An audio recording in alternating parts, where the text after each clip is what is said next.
Let me show you how to make mouth-watering beef fajitas using 3 different kinds of meat. Which one will be the best? Let's get started.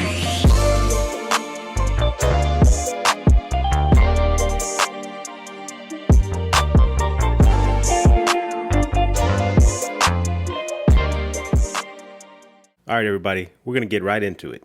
I'm going to use 3 different types of meats. This meat is hanger steak. This steak here used to be the best kept secret, quote unquote, by butchers back in the day, and they would take this home and keep it for themselves and not offer it to the customers. The taste is comparable to eating like a ribeye steak or a New York strip. Now this steak here is called flap steak, F-L-A-P. Now this steak has a lot of marbling, it's very flavorful, incredibly tender, and naturally juicy. We'll see how this one comes out. Now this here is the most common steak. It's called skirt steak. You'll see it everywhere at every supermarket. It takes marinade very well. It does have a lot of connective tissue, so it has to be marinated for at least 8 hours. Now I'm going to go ahead and trim these steaks so we can get rid of some of the excess fat and connective tissue. Now just get yourself a sharp knife and just cut off any fat that you see that you don't want on there, especially that membrane. That's real tough, so that doesn't break down too well. So try to remove as much as you can. If you take your time, it'll come out a lot better and you'll be thankful you did. Now just keep working at it and you'll get most of it off.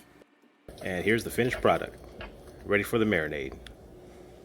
Alright, now time for the ingredients. Now if you ask 100 people, how do you make beef fajitas? Well, you're going to get 100 different answers. I've been working on this video for about a month now. I've been looking at other people's recipes, YouTube videos, asking people how they do their beef fajitas, and I've tried them all, and I really didn't like the outcome of any of those recipes. So I asked myself, what would Funky Cole Medina do? So this is what I came up with. And if you like the effort that I'm putting in, please consider subscribing and smash that like button. We have pineapple juice, olive oil, orange juice, soy sauce, 2 garlic cloves, 1 medium onion, water, 2 limes, and for the seasoning we have salt, pepper, garlic, and a little bit of cumin. Exact measurements will be in the description box down below. So let me go ahead and get these ingredients together.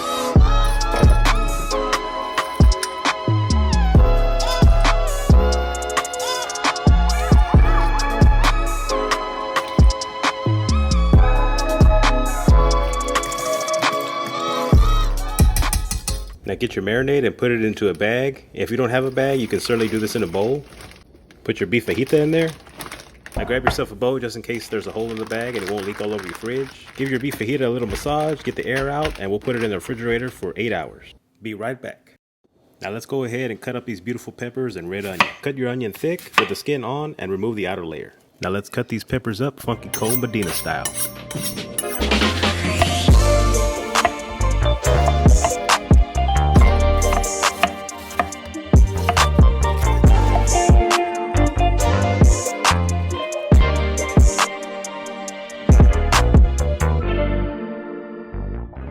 Make sure to get a pan nice and hot for your peppers. Now after your fajitas are done marinating, take them out and put them on a tray or a wire rack, and this step is very important. You must pat dry the fajitas, that way they can get the nice sear. If the fajitas are still wet with the marinade, they'll just steam and not sear. Searing equals flavor, and this is the whole point of this video.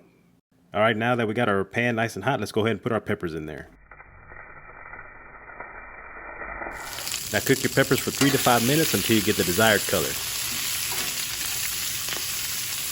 Now I throw in a little dash of whiskey in there for flavor. Go ahead and light it on fire so you can burn off the remaining alcohol, and you'll be left with the delicious taste of your favorite whiskey. This is optional but highly recommended. Now let's go ahead and clean our grill. Cleaning your grill with the onion works pretty good. The heat from your grill releases steam from the onion, which really gets rid of that grime and grit from your grill grates. Alright, we got our flap steak on the grill, as well as our skirt steak and hanger steak. Let's go ahead and flip that flap steak over. Beautiful sear marks. That's exactly what you want.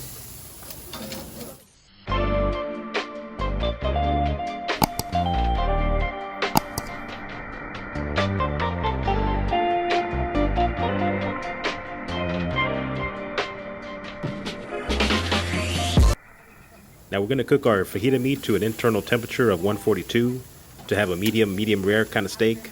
We're going to let our flank steak cook a little longer since it's a thicker piece of meat. Alright, our bell peppers are done. Go ahead and turn off the heat and put them aside until we're ready to serve. Wrap your fajitas in foil and let rest for 5 minutes. Alright, let's go ahead and cut up these fajitas. I'm going to split this fajita in half and show you what it looks like inside. A beautiful medium rare. Always cut against the grain.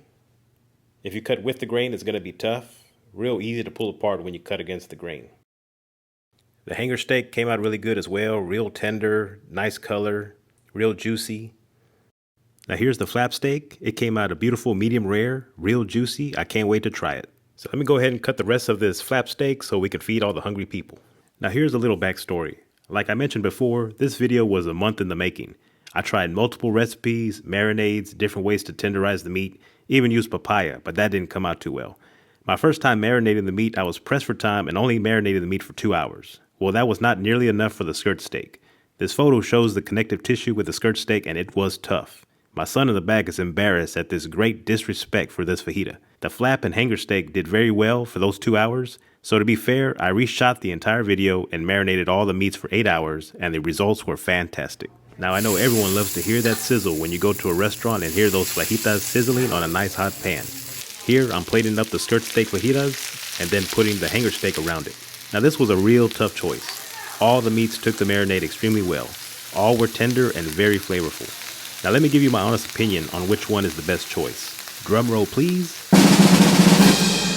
The best cut of meat was the flap steak. It was the most tender and it took the marinade the best. At first you taste the flavor of the marinade and then that meaty beef taste comes in. If you can find sirloin flap steak, then use that if you really want to impress your family and friends. The skirt steak and hanger steak were very close. I will put the skirt steak in second place only because of its availability. It's the most traditional cut of meat to use. It took the marinade just fine and was very tender, but it must be marinated for at least 8 hours to break down that connective tissue. Hanger steak was just as good, in fact more flavorful than the skirt steak, but not as beefy as the flap. The only issue is that the hanger steak can be hard to find.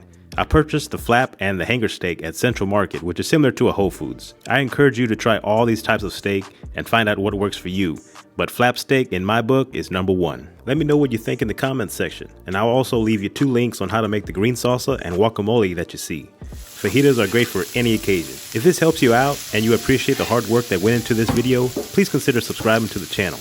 I would be most grateful and promise to continue delivering my very best in everything I do. To everyone watching, have a fantastic day. Smash that like button. Don't forget to subscribe, and I will see you on the next video. As you can see, no one liked it. Spanish rice video coming soon.